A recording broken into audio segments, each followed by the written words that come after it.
This is model A3112, better known as the MacBook Pro 14-inch 2024, with a cracked Liquid Retina display. Now many of you guys running repair shops are probably quoting these as complete display assemblies. And honestly, in some situations, that still makes the most sense. But if you've got a good housing, good hinges, a good camera, and a customer looking to save some money, and if you're a company maybe looking to improve your profit margin, a panel-only swap may be a really nice option to offer. I've done quite a few of these now, and during this actual repair, I stumbled across a new trick that helped me remove the LCD panel that I wanted to share with you because it works surprisingly well. Let's tear into it. We'll start with the bottom cover, remove all 8 screws, then we can pop the case and slide it off. Before touching anything display related, let's disconnect the battery power. It only takes a second, and it's cheap insurance against creating problems while disconnecting the display. I like to hold down the power button as well to drain the motherboard of any residual power. Next, let's remove the brackets covering the display connectors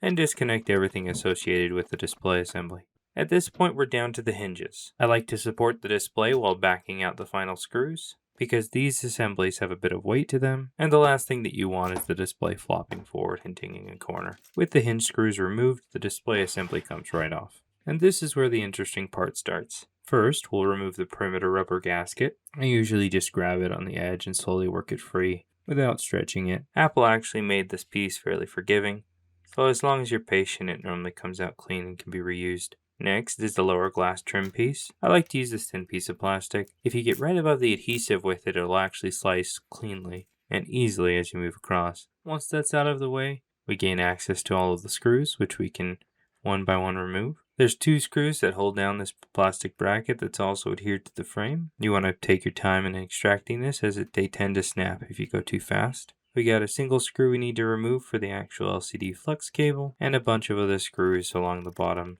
edge of the LCD panel. Now, if you've watched some of my previous panel replacements, you've probably seen me stretch the adhesive out similar to removing a command strip. And that works, but as you may be aware, these things love to snap right when you think you're making progress. But I learned something in this repair. Instead of pulling away like you have to do to get things started, once you get about halfway up the side of the panel, you should start pulling in the opposite direction, or in other words, in the direction of travel. And surprisingly, it releases much smoother. In fact, it didn't break at all once I started moving in that direction. Maybe some of you have already been doing this for years, and I'm just late to the party, but it was a nice little discovery for me, and I'll definitely be using this method moving forward. Once all the adhesive is removed, the LCD lifts free from the housing. At this point, I'll spend a few minutes cleaning residual adhesive, inspecting the frame, and making sure everything is ready for the new panel. Alignment is everything on these. You can test the new panel if you'd like, and you can even apply new tape for the gasket portion. The gasket has these little guides that will allow you to space it properly,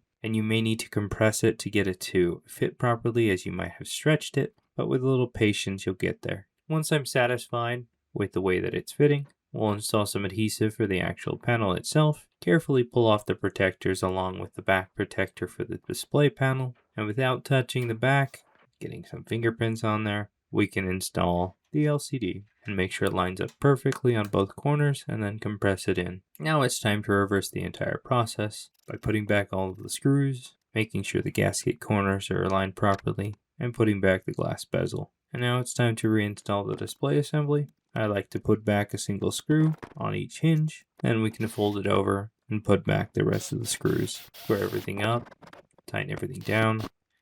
Now we can reconnect the display cables and everything else associated with the display assembly. We'll reinstall the brackets.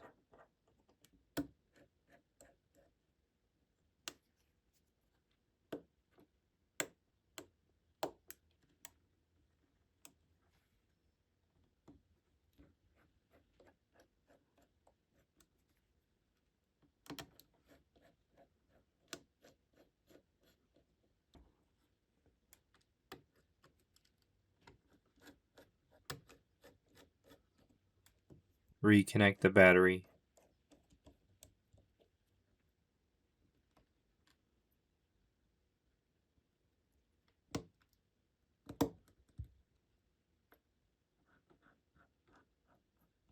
Install the bottom cover with all of its screws and get those satisfying clicks.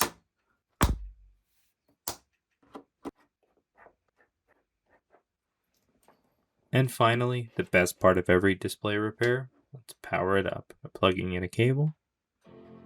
And there we go. We've got the Apple logo, no cracks, no lines, no backlight issues, just a clean Liquid Retina display panel looking exactly the way that it should. Super satisfying to peel off the protector. If you're doing these panel only jobs in your shop, let me know if you found any tricks that make the adhesive removal process easier or any other part of the repair. I'm always interested in seeing how other techs approach these repairs because there always seems to be a better way hiding in plain sight. Make sure to smash the like button if you enjoyed this video and subscribe so that you don't miss out on future videos like this. Thanks a ton for watching. We'll see you in the next video.